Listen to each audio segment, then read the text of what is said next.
Alors, c'est quoi le Coran? Parce que c'est le premier mot. Vous avez fait sciences du Coran? Comment ça, vous n'avez pas fait sciences du Coran? Vous n'avez pas fait les sciences du Coran? Ok, peu importe. C'est quoi le Coran pour vous? C'est quoi le Coran? C'est un livre.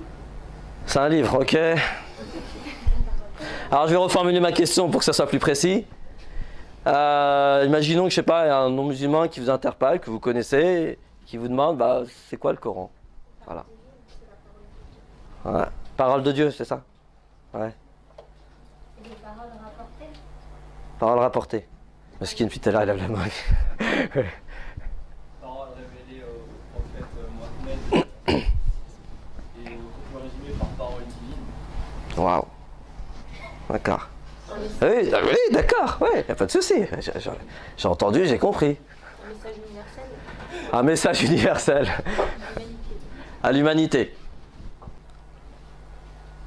C'est la base de notre religion, enfin de l'islam. La base. Vous aimez bien les mots génériques, vous. Ouais, vous avez raison. Et c'est quoi cette base? Un guide.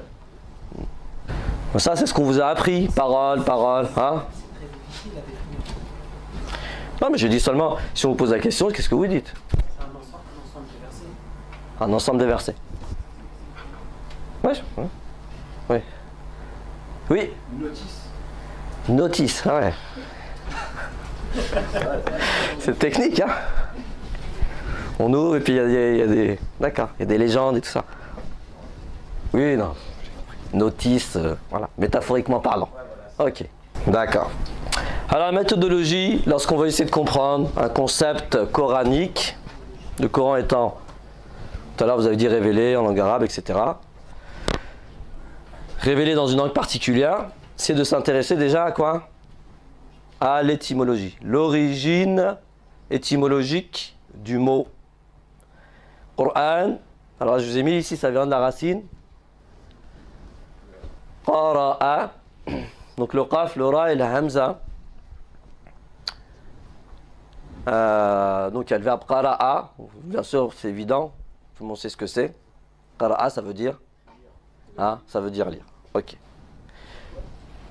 Lire, apparemment, je sais pas, on va voir. Sauf qu'on peut trouver par exemple dans la manière dont les Arabes utilisent le mot qara'a, ils disent par exemple An-naqatu lam taqra ba'du. Ça veut dire la chamelle n'a pas encore fait l'action de qara'a. Porter, hamil. Mais on ne dit pas hamil, on laisse pour les femmes, spécifiquement. Donc pour les animaux, par exemple, pour les chamelles, en l'occurrence, on va dire qara'a. Qara'at an-naqa, ça veut dire la chamelle, elle quoi? Elle porte un petit. À moins que vous avez vu des chamelles lire dans votre vie. Ah, ça résonne. Là, c'est récité. Elle récite, les chamelles, habituellement. C'est-à-dire... c'est qu'avec toi qu'elle récite. Hein. Elle parle. Tu comprends ce qu'elles disent. Tu imagines bien que c'est pas ça qui est voulu. Voilà. En fait, quand ils disent que la chamelle, elle n'a jamais fait l'action de qara'a, ils veulent signifier par là, ils veulent signifier par là que la chamelle n'a jamais porté un petit. Vous allez me dire, c'est quoi le rapport avec qara'a? On a toujours appris qara'a, ça voulait dire lire, ouais. Ouais, ne vous inquiétez pas. Alors en fait, c'est parce qu'il y a deux niveaux de signification dans les racines. Il y a un niveau conceptuel, générique, pour ceux qui aiment les mots génériques, ouais, un sens général, d'accord? Et des sens qu'on appelle des sens usuels. Des sens usuels. Lire, c'est un sens usuel, d'accord? Et je vais vous donner maintenant le sens conceptuel de la racine qara'a, c'est quoi? Alors Bilal, vas-y, parce que tu voulais réviser, ouais. Usuel qu'on utilise. Donc apparemment, il y a lire, d'accord? Les Arabes l'utilisent pour lire, d'accord? Ou plutôt pour reciter, hein? Pour citer, reciter, lire. D'accord? Parce que si je vous dis lire, vous, à votre esprit, ça veut dire quoi lire? C'est avec un support ou pas? Voilà, c'est ça que je veux dire. Donc il y a forcément un support, vous utilisez vos yeux et ensuite vous transcrivez de façon phonatoire ce que vous voyez, c'est ça? Hein? D'ailleurs, vous pouvez lire aussi à voix basse, n'est-ce pas? Ou vous pouvez faire de la lecture rapide. Où là, il n'y a même plus de voix bas, de voix. On est d'accord? Ok.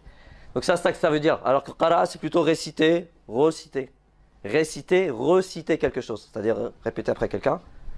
Et ça peut aussi vouloir dire lire. Vous voyez, ça c'est un sens usuel. Ça peut vouloir dire porter pour une chamelle, par exemple. Ça, c'est un sens usuel. D'accord? Maintenant, quel est le sens conceptuel qui rassemble tous les sens usuels qu'on retrouve dans la racine qara'a? La synthèse. Qara'a, ça veut dire synthétiser d'un point de vue conceptuel. Synthétiser. Ouais, donc, ouais, c'est quoi une synthèse? Rassembler. Une vision globale et résumée. Vous savez que vous êtes dans les... C'est bien. Non, c'est pas vraiment ça. Ouais. Oui. Non, j'ai dit, c'est pas vraiment ça. Vous voyez, alors, une synthèse, c'est quoi? C'est prendre des parties, différentes parties, toutes les parties. Prendre toutes les parties et en faire un tout. Vous voyez? Et en faire un tout cohérent. Donc, c'est pas un résumé, une synthèse. Donc, c'est faire un tout à partir de parties. Prendre des parties, d'accord? Et en faire un tout. Bien sûr, les parties, on va les mettre quoi? On va les agencer de façon cohérente. L'élément le plus important dans une synthèse, c'est la notion de cohérence. Alors, c'est quoi le rapport avec la lecture? C'est quoi le lien entre le sens conceptuel, on a des synthétisés, maintenant on sait ce que c'est, et lire? Effectivement, qu'est-ce qu'on va faire? On va prendre des parties, on va quoi? Les lettres, on va les synthétiser. Donc en fait, faire un mot, c'est faire une synthèse. Pourquoi? On a fait un tout à partir de parties. On a pris des lettres dans un ordre précis, avec une vocalisation précise, d'accord? Et on en a fait un tout qui fait le mot. Et quand on fait une phrase, qu'est-ce qu'on fait? On synthétise des mots. On prend des mots, on les met dans un ordre particulier, avec une finale particulière, d'accord? Une déclinaison particulière, syntaxique particulière. Et qu'est-ce qu'on en fait? On en fait un tout qui s'appelle la phrase. Et après, quand on fait un paragraphe, qu'est-ce qu'on fait? Ah, donc c'est ça une synthèse. Quand on lit, c'est exactement ce qu'on fait. Vous voyez, quand on lit un texte, bah, on part du mot, et jusqu'au mot, on fait déjà une synthèse. Ok, donc le Coran, c'est l'idée de synthèse. D'accord. Est-ce que vous retrouvez cette idée-là dans ce que vous savez du Coran tout à l'heure? Quelqu'un a dit c'est l'ensemble de quoi? Alors je sais plus c'était qui. Non, c'est pas ça? Personne n'a dit ensemble de quelque chose tout à l'heure? Ensemble de versets. Ouais. Alors si on veut, là vous êtes parti directement de, enfin pas du plus petit élément, mais vous êtes parti dans un élément intermédiaire. Le Coran, c'est un ensemble, c'est une synthèse de sourates. Ils ne sont pas dans n'importe quel ordre. Ok. Et les sourates, c'est un ensemble de versets. Et les versets, c'est un ensemble de mots. De mots. Et ensuite, de kalimat. Ok. Et les kalimat, c'est un ensemble de lettres. Donc, vous voyez, le Coran, bah, d'un point de vue formel, là on est juste dans la forme, hein. D'un point de vue formel, c'est une synthèse, oui. Donc ça, c'est d'un point de vue formel. Le Coran, c'est une synthèse de quoi? Hein, de lettres. C'est ça qui est très important, de lettres. In fine, hein, si on descend au niveau le plus bas, si on va au niveau extrême, c'est une synthèse de quoi? De lettres. De harf. En arabe, on dit harf. Hein. Et vous savez ce que ça veut dire, harf? Pas initialement. Harf ou shay, ça veut dire l'extrémité d'une chose. Ok, ça c'était d'un point de vue formel. Maintenant, d'un point de vue... Qu'est-ce que je pourrais dire? D'un point de vue du sens. Alors, quelqu'un a dit l'ensemble de sens. C'est quoi? C'est une synthèse de quoi, le Coran?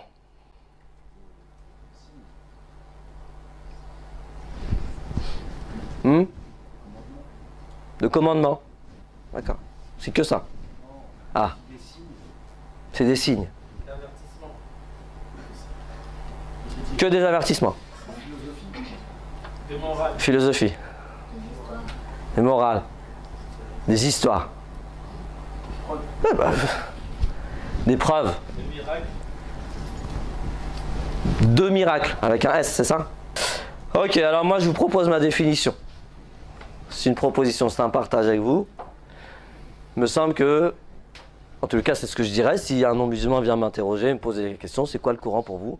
Je dirais c'est l'ensemble, la synthèse, mais bon, synthèse peut-être un peu trop compliqué, l'ensemble des vérités divines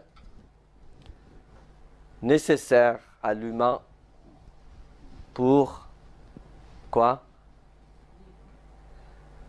Pour donner un sens à sa vie. Pour réaliser ce pourquoi il est là. Où? Non, non, mais il a raison. Alors les autres, ceux qui ont réussi à noter? Parce que j'en dis toujours une nouvelle. Hein, ouais. L'ensemble des vérités divines, ok. Nécessaire à l'humain pour donner un sens à sa vie. Ouais. Ça vous parle, ça? Si vous dites ça à un non-musulman, ça va lui parler? Non? Bon. Ouais. C'est vrai qu'il n'y a aucun être humain, même s'ils ne sont pas musulmans, qui cherche à donner du sens à leur vie. Ouais. Non, Ouais. mais pas de la même manière. Ouais, d'accord, pas de la même manière. Il n'y a pas de souci. Mais le point commun entre tous les êtres humains, c'est quand même de donner un sens à sa vie. Ouais. Même celui qui se suicide, en fait, il pense que c'est ça, donner un sens à sa vie. C'est le seul sens qu'il a trouvé. Il n'y a aucun être humain qui ne cherche pas ça. Donner sens à son existence, à sa vie. Il n'a peut-être pas le tampon musulman comme vous l'avez, il n'est pas tamponné, comme je dis, mais ça n'empêche pas de penser à ce genre de choses. Donc si vous dites l'ensemble des vérités divines ou transcendantes qui lui permettent de donner un sens à sa vie, ouais, ça va le parler, ça va lui parler. J'ai déjà expérimenté, hein. Ça parle. Donc non, l'être humain est en quête de sens, hein. Plus que vous pouvez l'imaginer. Beaucoup plus. Si vous dites parole de Dieu, dans lequel je trouve des commandements, c'est normal, hein. Même moi, si je ne suis pas musulman, ça me parle pas, ça. C'est quoi ça? Parole de Dieu? Dieu, il parle maintenant? On utilise trop de gros mots, j'ai envie de dire. Oui, parce qu'on reprend ce qu'on a entendu depuis des siècles. Parole de Dieu. On va voir ce que c'est. C'est pour ça, en fait. Nous, le problème, c'est pourquoi que ça ne fait pas sens, parce que la manière dont on le formule n'est pas audible. Il faut essayer de se débarrasser de la forme, j'allais dire, musulmane. Et quand vous parlez, quand vous communiquez avec un non-musulman, et d'essayer de vous exprimer avec une forme qui soit plus universelle. Vous dites la même chose, mais de façon plus universelle. Bah, il va comprendre, ça va faire sens. Vous voyez? Mais si vous venez avec vos gros sabots, ça fait pas sens. Hein. C'est bon? Ok. Hein? Ok, ça c'était pour la définition de Coran.